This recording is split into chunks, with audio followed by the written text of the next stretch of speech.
So ayun mga sir, no. So bali nag-comment sa post natin si Sir Lubitanya John Vincent. So ang sabi niya, kunwari walang palaman. So tingnan natin mga tol yung ating makina ko, meron siyang palaman, ano. Ayan. Sir, ito po yung makina ko. Ayan. Stock na stock po yan sir, wala po niyang palaman. Ayan po. Hindi pa nagalaw yung makina niyan mga tol. Ayan po sir, tingnan nyo po kung mayroon yung palaman yan. Ayan. Dumi lang po ang palaman yan sir.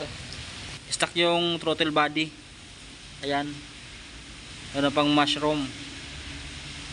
Tapos yung gulong natin mga tol. Ayan. 80-80 front. Tapos yung likod natin 90-80.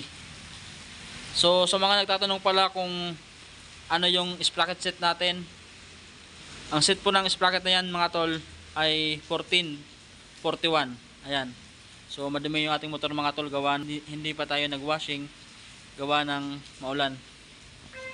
So ayan mga tol, oh. So yun po Sir John Vincent, ang motor natin po ay stock.